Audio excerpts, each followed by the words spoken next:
So recently there's been a pretty big exodus from Channel Awesome with the last of the sort of original group of contributors just sort of leaving. Namely Linkara, who I think for a long time was considered one of the big three contributors. It was always Doug, Linkara, Spoonie. And then when Spoonie went out, Brad kind of took his place, although he's always sort of been in his own little thing.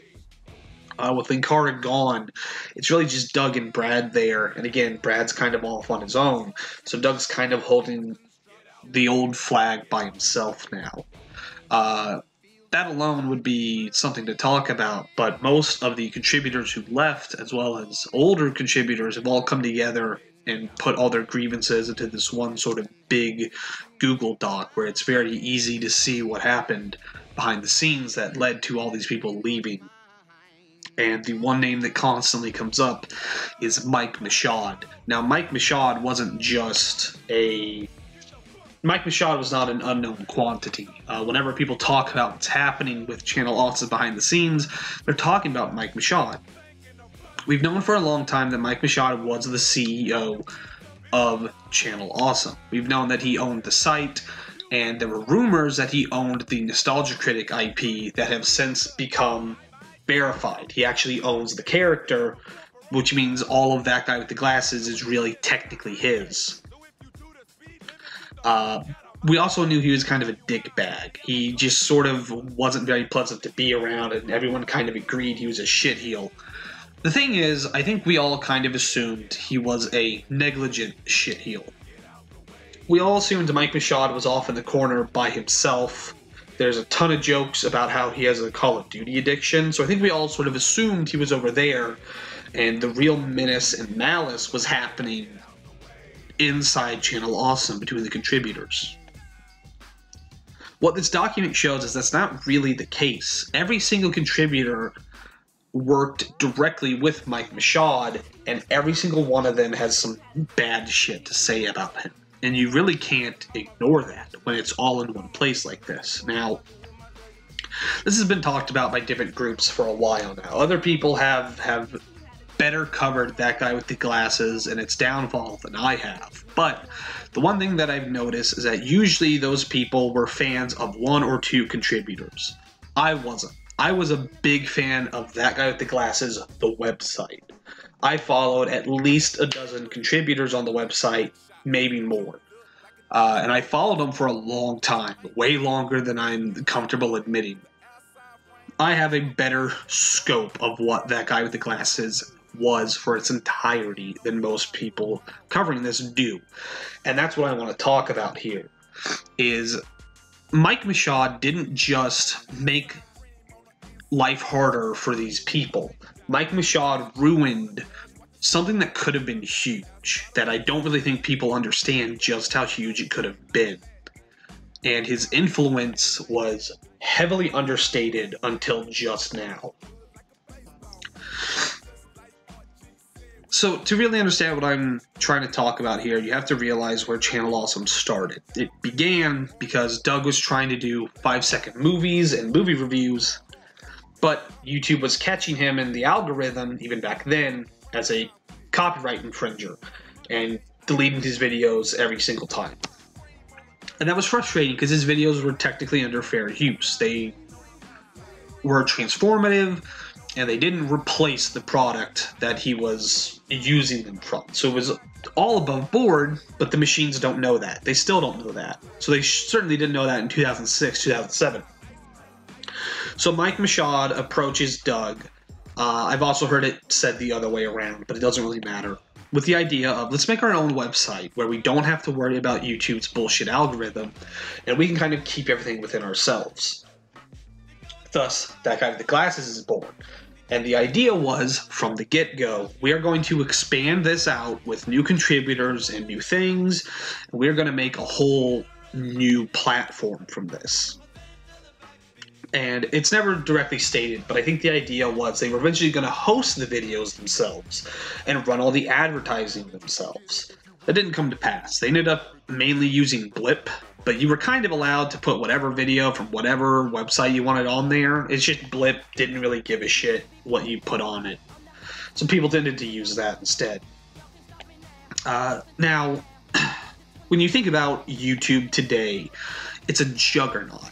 It's impossible to compete because the cost alone is so big, and YouTube has become so ingrained in just sort of all the products we already have that trying to compete with it is impossible.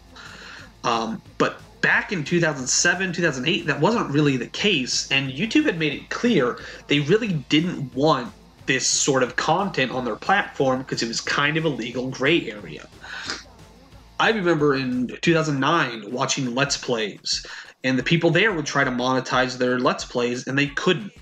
That's insane. To think now, like a world where dudes like PewDiePie and Jacksepticeye don't monetize their videos because YouTube doesn't know if you can, that's completely insane. So back then, it was still kind of the Wild West. It was still open season. And had they stuck with this, they really could have made something that directly competed with YouTube and maybe surpassed it. That guy with the glasses was big. The Nostalgia Critic alone was pulling in a lot of people at a time where that really wasn't the case. And like, Linkara was still doing good, Brad Jones was doing good, Spoonie was doing great, and they were kind of feeding each other. And had the site had better direction, that guy with the glasses could have been not just a weird little niche subgroup that it is sort of remembered as. It really could have expanded into this thing that would have completely changed the way we sort of consume this content now. Now, what ended up happening with YouTube is kind of simple. Groups like Machinima came along and made it clear, like, this video game bullshit is too big to ignore. These people are bringing in too much, you gotta pay them. And then through that sort of opened the floodgates, and then it sort of was decided, well, if video games are fair use, why can't films be fair use? Especially because those dudes are showing way less of the movie than these people are usually showing of the games. And sort of unofficially, a decision was sort of made at YouTube, but like, well, we'll sort of shift this, and these are now allowed. We're okay with this content on our platform. That guy with the glasses even came with an agreement with them to put some of their videos up on YouTube. They put them up in like an edited format for a while, and then they just started putting them up there actually, because it was very obvious Blip was no longer going to be the future. It really never was. I mean, if you don't have a console app, you really can't compete, and I don't think they understood that, which is very poetic, because that's exactly what happened to that guy with the glasses. I guess I'm kind of getting away from my core point here. But the core thing I kind of want to bring up is Mike Michaud had the keys to something amazing.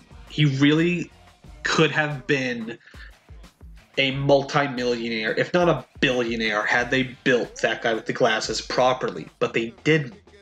And by all accounts, Michaud got lazy. And now he just sort of collects a meager paycheck. He has no artistry, no intention. He really just doesn't give a shit. And I don't think people really understand what he kind of deprived us of, because now we're very much at the beck and call of YouTube. YouTube doesn't really have to be better. They can make very bizarre decisions, like arbitrarily deciding which one of your subscribers gets your video based on how active they are with your channel, even though that makes no sense. And they don't have anyone to fight against, and they don't have anyone to sort of prove themselves against. YouTube has a monopoly, and it's a monopoly not because they've bought out all the competition, but because no one can compete. It's just too expensive. But it's also become, in many ways, an integral part of our culture. Like, this is how we not just, produce stupid internet videos about drama, but this is how news is circulated now. This is an integral way that people talk to each other, and it's technically still privately owned, and they don't really have any obligation to making it work or making it better or making it understandable in any sort of way. Had Mike Michaud not been at Channel Awesome, I don't know if Doug and them would have been able to build this in the same way, but I can tell you for damn sure that whatever plans they did have, Michaud destroyed them. Reading this document, every single time Michaud is not just a nasty, shitty person, but he's actively blocking any progress the website could have had. It's very obvious reading this document. A lot of people working at Channel Awesome loved Channel Awesome. They wanted to see it prosper. They wanted to see it grow. And it really didn't have a chance because this dude sort of in the background was stopping them. And it was technically his. I have spent about 8 months now reading Stephen King's Dark Tower series. And in the background of these books is this dude called the Crimson King, who is this unknown entity. All we know about him is that he's a bad fucking dude. We don't know where he is. We don't even know if he really exists until the last book, where he sort of is a dude, but he had such an intense presence throughout the series that, like, the notion of the notion that he could be met and defeated was insane. And learning about Mike Michaud, he has the same sort of fiction around him. He doesn't appear. He's in very few videos. The few videos he's in are bad. I didn't even really know what he looked like until a few hours ago. And even then, like, that video is almost a decade old now. And he had such a magnetic effect on everything around him that even though he himself is not directly related to anything happening here, it's clear he's at the core of everything wrong with it. We can blame Doug and we can blame Rob for their incompetence, and they do by all accounts seem incompetent, but Mike Michaud was actively malicious. He was hidden in the background the whole time, and we kind of just assumed he was going to stay there, but he had a real, tangible, negative effect, not just on these people and their livelihoods, but potentially on the internet as a whole. Channel Awesome could have been big. It could have forced YouTube to be better, and it could have offered a completely new platform for these people. There's a world where guys like Ralph the Movie Maker, Nick Spheres, I Hate Everything, Nightmind, they are on Channel Awesome because that's where these types of people go. And there's a world where I really don't spend much time on YouTube because YouTube is Let's Plays. YouTube is a music repository. And the shit that I like, reviews and whatnot, is all on this one place. And I can guarantee you that there's more people who want that. I mean, Ralph the Movie Maker is, I don't know how successful he is, but he's very successful for a person who just sort of showed up one day. And you can see that clearly. This is not a dead art form. These people are still interested in this, but it's just a little harder to get to it because the YouTube system is just sort of all sorts of fucked.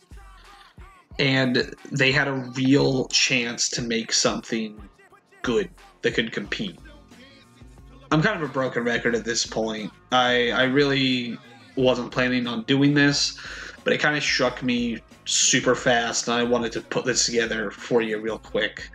I have some other better stuff coming, but hopefully you enjoyed this my little thoughts on what was happening with Channel Awesome. I'm super curious to see what happens with Mike Michaud. I feel like there's an undercurrent of him as like a final boss who's going to reveal himself, but it's more than likely he's just going to disappear. As long as the Nostalgia Critic is putting out videos, he'll probably be fairly successful, and Mike Michaud will constantly get a cut of that revenue. Probably enough to live off of, even if it's not glamorous, but probably enough. This is stupid.